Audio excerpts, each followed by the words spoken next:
Olá, esse é o EcoSenado e você vai ver nessa edição. Líder em tecnologias avançadas e em número de startups por habitante, Israel é o principal produtor mundial de inovações climáticas. Israel é um país pequeno, sem recursos naturais. Então, para existir, para avançar, para desenvolver, tivemos que investir e ainda temos que investir em pesquisa e desenvolvimento. Uma exposição aqui no Senado reuniu 40 dessas soluções israelenses que estão ajudando o mundo a economizar água, produzir melhor e enfrentar as mudanças climáticas.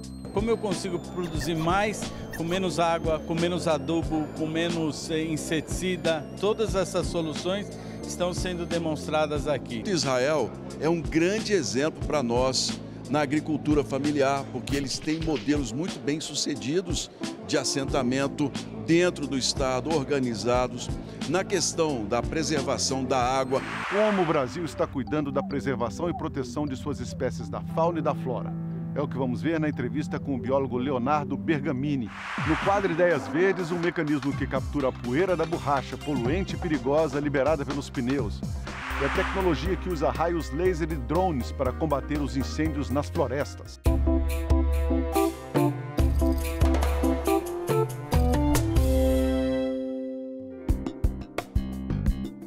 Belém, capital do Pará, será a sede nos dias 8 e 9 de agosto da Cúpula da Amazônia, que vai reunir os chefes de Estado dos 8 países que integram a Organização do Tratado de Cooperação Amazônica.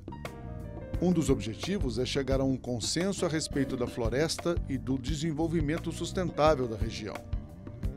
Antes da cúpula, Belém, que também será sede da COP30 daqui a 2 anos, vai receber cientistas e representantes de órgãos públicos e ONGs para o Diálogos da Amazônia, um encontro preparatório que acontece entre 4 e 6 de agosto.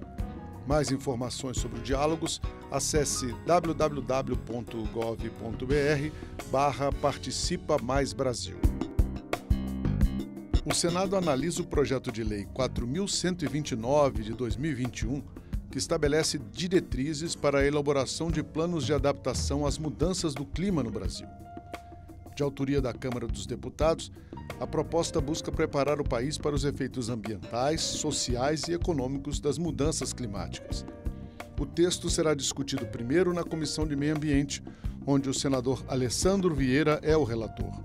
Especialistas, representantes do governo e da sociedade civil já vieram ao Senado debater o projeto.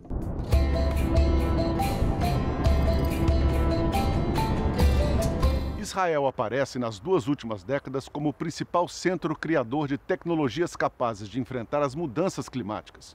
E não é por acaso. Os investimentos em ciência, pesquisa e inovação estão entre os maiores do mundo.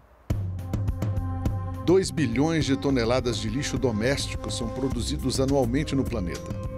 Para enfrentar esse desafio, a coleta seletiva e a reciclagem já foram grandes avanços, mas sua eficácia ainda depende de processos demorados e caros para separar dos orgânicos o papel, o papelão e o plástico. Nossa tecnologia, que foi desenvolvida no deserto de Israel, nos permite coletar e separar o lixo doméstico, incluindo todos os orgânicos, de ossos de galinha a cascas de banana, sobras de hambúrguer, plásticos misturados, papel sujo, papelão sujo, fraldas, e converter todos esses materiais juntos sem a necessidade de separação em uma matéria-prima consistente e, de certa forma, um material virgem, pois podemos garantir consistência a cada lote que produzimos. As pelotas feitas do lixo pela UBQ são uma matéria-prima perfeita para a indústria. Versátil, barata, reciclada e reciclável. Gigantes como McDonald's, PepsiCo e Mercedes-Benz já são compradores da empresa. That material is an alternative to oil-based plastics. Esse material é uma alternativa aos plásticos à base de petróleo. O UBQ é um termoplástico 100% feito de resíduos, enquanto as resinas à base de óleo são feitas 100% de petróleo. Então, estamos trazendo hoje uma alternativa competitiva que permite aos clientes, sejam eles fabricantes de plásticos, de compostos ou fornecedores de resinas, cumprir suas metas de sustentabilidade sem comprometer o preço que pagam, os sistemas que usam e as tecnologias que desejam manter. to the technologies they want to keep. A tecnologia desenvolvida pela UBQ é um dos vários exemplos de como floresceu nas últimas décadas o ambiente para a inovação em Israel. São dezenas de processos e produtos que estão trazendo um impacto real na luta contra as mudanças climáticas. A inovação em Israel começou como uma resposta às condições adversas do país. Uma região semiárida com carência de água e só 20% das terras cultiváveis. O primeiro líder do país, Davi Ben-Gurion, decidiu abrir uma universidade no meio do deserto de Negev para que os cientistas centrassem seus esforços na busca de tecnologias para superar esses desafios. Israel é um país pequeno, sem recursos naturais. Então, para existir, para avançar, para desenvolver, tivemos que investir, ainda temos que investir em pesquisa e desenvolvimento. E a inovação é uma palavra-chave neste sentido, porque hoje em dia, com tecnologias, podemos reduzir a lixo, a poluição e aumentar a produção, aumentar a alimentação e outras coisas. Hoje, o pequeno país menor que Sergipe é um dos primeiros colocados no ranking global de inovação. É líder em tecnologias avançadas e em número de startups por habitante. São quase 700 somente nas áreas agrícola e de alimentação. Isso tudo é fruto da colaboração intensiva entre produtores rurais, indústrias, universidades, instituições públicas de pesquisa e o setor privado. We have 7 universities in Israel. Bem, temos 7 universidades acadêmicas em Israel, mas também temos aqui institutos de pesquisa atuando em diferentes áreas. Um deles é o Volcani Center, que se dedica à pesquisa em agricultura, pesquisa muito aplicada, muito próxima dos produtores. Também temos 8 centros de extensão localizados em diferentes áreas periféricas de Israel, muito próximos fisicamente dos produtores, e eles os apoiam com a implementação de novas tecnologias.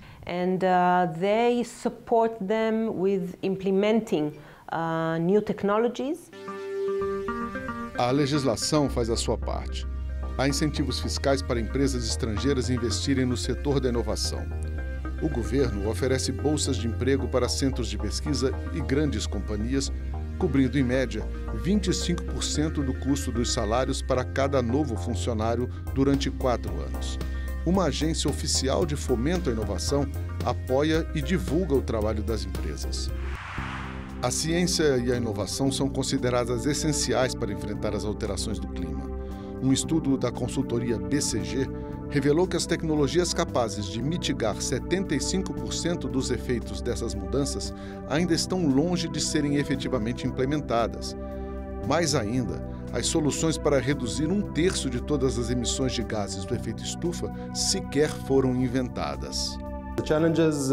Os desafios das mudanças climáticas são enormes e somente se colaborarmos e trabalharmos juntos nesses desafios, poderemos resolvê-los. Não temos outra escolha, temos que resolvê-los. Não podemos esperar pelos formuladores das políticas globais, nem por mudanças nos hábitos de consumo. Precisamos inovar para trazer inovação disruptiva que possa resolver os problemas que estamos enfrentando como humanidade. Israel investe 4,1% do seu PIB em pesquisa e desenvolvimento. É o dobro da média dos países mais ricos do planeta. Com um sistema educacional de alta qualidade, apresenta uma das maiores taxas de diplomas universitários e publicações acadêmicas, atraindo para lá mentes criativas de todo o mundo. Tem a maior taxa de engenheiros e cientistas per capita. Fundado há quase 90 anos, antes mesmo da criação de Israel, o Instituto Weizmann de Ciências é o principal centro de pesquisa do país e um dos mais respeitados do planeta. São 2.500 pesquisadores, pós-doutores e estudantes com 6 prêmios Nobel no currículo. O Weizmann anunciou nesse ano a criação de um instituto específico para, nos próximos 10 anos, buscar novas tecnologias que enfrentem a emergência climática. O diretor é o biólogo Ron Milo. In Israel, we're a small country Em Israel, somos um país pequeno e nos especializamos em um espírito empreendedor de startup. É por isso que muitas vezes somos chamados de a nação startup. E muitos de meus amigos, assim como eu, no Weizmann Institute em Israel, estão trabalhando para descobrir como utilizar a ciência para fazer descobertas transformadoras, que ajudem com os grandes desafios que temos para a água, para a energia e para a conservação da biodiversidade. E isso está na essência da forma como abordamos essa questão, fazendo ciência básica que realmente nos leve ao desconhecido com base em pesquisas motivadas pela curiosidade. E no momento em que você surge com algo que pode ajudar nos grandes desafios, a gente então tenta descobrir como comercializá-lo e como trazê-lo ao mundo na forma de uma startup e, a partir daí, uma empresa maior. E esta é a nossa expertise no Weizmann e em Israel em geral. Procuramos fazer diferença nos desafios da sustentabilidade. O Senado conheceu em junho 40 dessas inovações que estão tornando o mundo mais verde. Foi a exposição Climatec Israel, parceria da Embaixada com o Grupo Parlamentar Brasil-Israel, marcando os 75 anos de fundação do país do Oriente Médio. Vamos conferir agora algumas dessas soluções. Sistemas de irrigação desenvolvidos originalmente pela Netfin hoje são usados por agricultores de mais de 100 países. A Aruga criou robôs que usam câmeras e inteligência artificial para identificar na estufa flores prontas para polinização e replicar o processo, só que sem abelhas. A Thalia desenvolveu uma bandeja para cultivo de mudas que direciona água e fertilizante para a raiz, além de proteger contra ervas daninhas e temperaturas extremas. Temos experiência em enfrentar estes problemas ambientais por muitos anos, coisas que nós desenvolvemos lá em Israel para superar parte dos desafios de mudanças climáticas, e espero que algumas deles podem ser relevantes para o Brasil, além da diferença de tamanho e de natureza. Nenhum país pode superar os problemas e os desafios sozinho, e parte do assunto é realmente a cooperação e a compartilhar informação e os métodos e tecnologias nesta área de meio ambiente e outras também. Junto podemos fazer mais. Robôs voadores autônomos da startup Tevel colhem os frutos e fazem a poda em pomares. A Suplant, usando inteligência artificial, analisa dados de sensores para evitar que plantas passem por estresses hídricos e tenham seu crescimento prejudicado. Colocado dentro das colmeias, o sistema Bee Hero rastreia a saúde das abelhas e aumenta o rendimento dos apicultores. Abastecida por energia solar, a colmeia BeeWise abriga 2 milhões de abelhas e detecta e anula qualquer ameaça à saúde das moradoras, sejam pragas ou alterações climáticas. O que Israel está procurando hoje é como produzir mais com menos. Então, tudo que vocês estão vendo aqui é agricultura de precisão, é para dar exatamente essa resposta. Como eu consigo produzir mais com menos água, com menos adubo, com menos inseticida? Todas essas soluções estão sendo demonstradas aqui. Muitas aplicações que já podem ser utilizadas para a agricultura familiar. A Electron usa bobinas de cobre sob o asfalto para recarregar os carros elétricos em pleno movimento. A SolCode utiliza os próprios raios do sol para reduzir as temperaturas de prédios, veículos e contêineres, graças a um revolucionário revestimento aplicado na superfície de qualquer objeto. Minúsculos satélites controlados pela Terra Space Lab combatem de forma mais rápida incêndios florestais, detectam extração ilegal de madeira e monitoram a emissão de gases. É um biodigestor de uso residencial ou de uso para pequenas propriedades. Esse biodigestor ele tem uma capacidade de receber ou 4 quilos de alimento todo dia ou 10 quilos de alimento todo dia, ele tem 2 tamanhos. E ele vai gerar 1 botijão por mês de gás, o modelo pequeno, que dá perto de 3 horas por dia. Você evita do lixo ir para os aterros, você usa ele queimando ele, gerando energia, gerando gás. Além disso, ele dá a saída de biofertilizante, que vai ser usado nas hortas e vai auxiliar bastante o solo. No setor dos alimentos, Israel é pioneiro na criação de proteínas alternativas. A Alep Farms foi a primeira empresa no mundo a literalmente imprimir bifes 3D a partir de células de carne cultivadas em laboratório. Também usando o 3D, a Oshi produz filés de peixe à base de plantas, enquanto outra startup, a Flying Spark, usa larvas de moscas de fruta para criar uma proteína que imita peixe, frango ou carne. Presidente do Grupo Parlamentar Brasil-Israel, o senador Carlos Viana disse que é importante para o país trazer para cá experiências que melhorem nossa produção e nossa qualidade de vida. Israel é um grande exemplo para nós na agricultura familiar, porque eles têm modelos muito bem sucedidos de assentamento dentro do Estado, organizados. Na questão da preservação da água, a vinda aqui dos técnicos de Israel, das empresas, da embaixada, é um passo na direção de nós juntarmos os dois países naquilo que realmente pode nos ajudar ao desenvolvimento. Eu quero, como presidente desse grupo, ampliar essa troca de informações e fazer com que, inclusive, o novo governo possa visitar novamente Israel, lá ser recebido juntamente com o parlamento de uma forma muito melhor do que em outros momentos. A questão agora é nós buscarmos os interesses comuns, não as diferenças. Daqui a pouco no Ecosenado, o que podemos aprender com o relatório sobre as espécies ameaçadas nos biomas brasileiros. Uma startup inglesa criou um mecanismo que captura até 60% das partículas expelidas pelos pneus, segunda maior fonte de poluição do ar nas grandes cidades e de microplásticos nos oceanos. As partículas são atraídas por eletroestática para um compartimento atrelado ao pneu. Mais da metade das partículas recuperadas eram do tipo mais prejudicial à saúde humana e ao meio ambiente, invisíveis a olho nu. O material recolhido pode ser usado em novos pneus, tintas, corantes, betume ou mesmo nas solas dos calçados. Vem de Israel a nova ferramenta para combater incêndios florestais. Guiado por inteligência artificial, o sistema FTF emite um raio laser que corta as folhas nas copas das árvores, um dos principais combustíveis nesses casos. Isso cria uma linha de controle impedindo que o fogo se espalhe e permitindo a extinção mais fácil e segura do incêndio. O sistema não usa material ou carga, o que torna um método mais eficiente e econômico. Reduzir a duração e a extensão dos incêndios florestais é essencial para o combate à emissão dos gases do efeito estufa. O mecanismo RED+, nasceu de uma parceria entre pesquisadores brasileiros e americanos e entrou em vigor por decisão da Organização das Nações Unidas a partir de um longo debate em sucessivas conferências sobre as mudanças do clima. A sigla quer dizer Redução das Emissões por Desmatamento e Degradação Ambiental. O objetivo é remunerar as nações em desenvolvimento que mantêm suas florestas de pé. As florestas tropicais são responsáveis por capturar 1/4 de todo o carbono do planeta. Os projetos RED+, podem ser apresentados por países, estados ou municípios.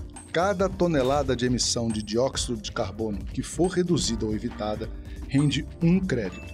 Esses créditos são vendidos a quem precisa reduzir o impacto de suas emissões de gases do efeito estufa e as receitas investidas na manutenção de florestas e no manejo sustentável de seus recursos.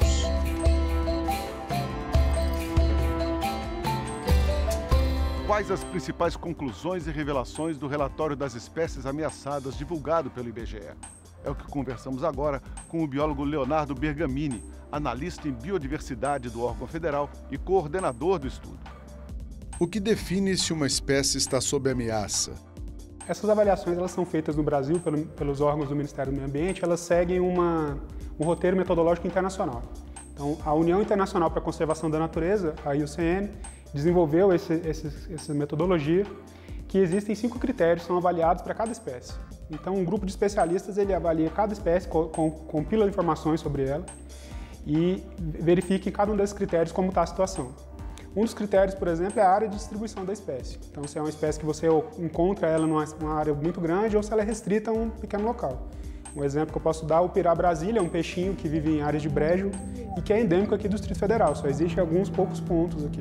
Então é avaliado essas informações sobre a espécie e aí ela é enquadrada em uma das categorias, né? São 3 categorias consideradas ameaçadas. Como é feito o trabalho de pesquisa das espécies? Essas avaliações oficiais elas são feitas por esses dois órgãos, né? O ICMBio avalia as espécies da fauna e o Centro Nacional de Conservação da Flora, que é um centro dentro do Jardim Botânico do Rio de Janeiro, faz a avaliação das espécies da flora. Eles têm metodologias distintas, mas, por exemplo, o ICMBio ele faz a avaliação a partir de oficinas. Então, organiza oficinas que traz os especialistas para poderem avaliar. Tem uma lista de espécies, as espécies conhecidas no Brasil, e eles vão avaliando a situação de cada uma delas. Esse trabalho ele leva tempo, né? E compilar esses dados para as espécies também demora bastante. Por que o IBGE participa deste trabalho? O IBGE é o órgão oficial de estatística do Brasil. Então, é o papel do IBGE compilar essas informações, organizar essas estatísticas. Então, no caso das espécies ameaçadas, esse projeto é inserido na contabilidade de ecossistemas, que é um dos ramos da contabilidade ambiental. O IBGE é o órgão que produz o PIB, né, o cálculo das contas nacionais. E vem sendo discutido internacionalmente uma evolução desse cálculo do PIB para levar em conta não só as riquezas produzidas na economia, mas também capturar melhor as riquezas ambientais que o país tem. E também como o processo de produção afeta esse capital natural. O IBGE tem trabalhado nisso, tem avançado nessas contas com várias outras instituições parceiras, já produzimos contas da água, contas de energia, né? E dentro desse âmbito dos ecossistemas, o IBGE também está começando a avaliar essas informações sobre biodiversidade. O que os dados mostram em relação à nossa biodiversidade? A gente tem espécies nas diversas categorias de ameaça, né? Desde aquelas que são pouco preocupantes, ou seja, são aquelas que têm uma distribuição ampla, têm uma quantidade boa de indivíduos, né? São mais resistentes, resilientes aos impactos, mas também foram observadas espécies tanto na pior categoria, que é a extinta, então são espécies que já não existem mais. Na natureza. Na natureza, não, e extinta total, não existe nem exemplares em cativeiro. É um exemplo que entrou nessa atualização de 14 para agora de 2022, a divulgação de 2022, tem uma espécie de anfíbio da Mata Atlântica, que tem apenas poucos registros na região de São Paulo, e desde que ele foi descrito nos anos 60, nunca mais foi encontrado nenhum indivíduo. Então, finalmente, agora ele foi declarado como extinto, porque já foram realizadas várias pesquisas nos locais onde ele foi descrito originalmente e não foi encontrado mais. Então, tem evidência de que essa espécie já foi extinta. O Brasil é o país mais rico do mundo em biodiversidade, tanto de flora quanto de fauna, né? A gente pode afirmar isso. E, então, é um desafio muito grande fazer essa avaliação completa para o Brasil. A gente tem esses esforços institucionais para produzir essas informações e é muito importante a gente entender como está a condição dessas espécies, não só pela conservação da espécie em si, mas de todo o ecossistema que ela faz parte. Ela está ali vinculada com outras espécies, interage com o seu meio e a partir disso a sociedade deriva benefícios, deriva serviços dos ecossistemas. É importante a gente entender como está a situação, a condição desses ecossistemas para gerenciar eles melhor. Que fatores levam à extinção de uma espécie no Brasil? Isso varia de espécie a espécie, né? Mas a gente pode dizer que, de modo geral, a grande fator de ameaça são as alterações de hábitat, desmatamento, seja para a agricultura, seja expansão urbana. Também um outro fator muito importante em alguns casos é a exploração direta. Tem várias espécies da flora, por exemplo, orquídeas, cactáceas, têm distribuição restrita e elas são muito buscadas pelo mercado ornamental. Então, pessoas podem ir lá no ambiente e coletar esses indivíduos, isso também. E é muito importante o caso das aves, né? Os papagaios, as aves canórias que são retiradas do ambiente. Isso é crime ambiental. Crime ambiental. E também existe a situação das mudanças climáticas, que afeta de modo bem abrangente a maioria das espécies, né? Tanto períodos de seca mais prolongados, ou enchentes, ou mudanças na temperatura, né? Tudo isso afeta. E existem vulnerabilidades distintas. Algumas espécies são mais resistentes, mais resilientes a esse tipo de impacto, outras não. Outras têm uma distribuição pequena, uma população pequena. Então, qualquer pequeno impacto pode levar à extinção dessa espécie. A gente tem que cuidar bem delas, né? Prestar bem atenção nesses casos. Qual bioma está em situação mais crítica? A situação da Mata Atlântica é a que se mostra mais preocupante, né? A gente sabe que tem esses diferentes aspectos, tanto essa questão do histórico de ocupação mais antigo, porque uma coisa importante de lembrar, a extinção da espécie é o final de uma série de processos de degradação. Antes da espécie entrar em uma categoria de ameaça, ela já está sofrendo, né, impactos na sua população, nos seus indivíduos. Então, isso leva tempo. Então, é de se esperar que esses impactos já muito antigos na Mata Atlântica estão culminando, né, no presente com esse risco de extinção das espécies. Outra questão da Mata Atlântica também é que ela é um bioma muito diverso, né, tem muitos lugares com maior diversidade no mundo e tem muitas espécies de distribuição pequena, que vivem nas serras, né, nos morros. Então, essas são particularmente suscetíveis a esse tipo de pressão. E apesar da situação de muitas espécies da Mata Atlântica estar assim crítica, sob ameaça, ao mesmo tempo a gente recebe notícias de descoberta de novas espécies na Mata Atlântica, né? Mostrando que o bioma ainda está, apesar de muito castigado, ainda está bastante vivo, né, Leonardo? Isso é ponto comum no Brasil todo, a diversidade tão grande, e a gente tem uma carência muito grande de pesquisadores, né? Não tem pessoal suficiente para catalogar toda essa diversidade. Então, esse ritmo de descobertas ele é ainda muito abaixo do que seria necessário para conseguir descrever a diversidade do Brasil, né? Então, a gente tem descrições de novas espécies quase que diariamente, tanto da flora quanto da fauna, em todos os biomas. Pampa e sistema costeiro são os casos, então, menos preocupantes? A gente tem uma questão da própria área, né? A extensão desses biomas, as áreas maiores têm mais espécies, né? Uma questão só de amostragem. E também existe um viés também nesse estudo, né? Tem áreas que, apesar de serem importantes, ainda são pouco estudadas. Eu posso citar, por exemplo, o próprio Cerrado. O Cerrado tem uma diversidade muito grande, mas ainda carece muito de pesquisa. A gente tem ainda muitas áreas com pouco conhecimento, tanto no Cerrado, quanto outro bioma também muito importante, a Amazônia, né? Tem uma diversidade muito grande, mas tem muitas áreas de difícil acesso, muitas áreas ainda pouco estudadas. E são dois dos biomas brasileiros mais ameaçados por destruição, né? Sim, a gente pode dizer assim, em termos absolutos, né, na quantidade de área convertida, com certeza o Cerrado e a Amazônia, né, vão estar nas primeiras posições. A gente tem taxas de conversão muito grandes. E a gente ainda não entende muito bem como isso vai impactar a diversidade. Certamente tem um impacto, mas precisa de mais monitoramento para entender. Qual o trabalho feito na Estação Ecológica do IBGE no DF? O IBGE recebeu essa área na época da fundação de Brasília, né? O IBGE trabalhou na demarcação do território de Brasília e instalou aqui suas equipes da cartografia, geodésio.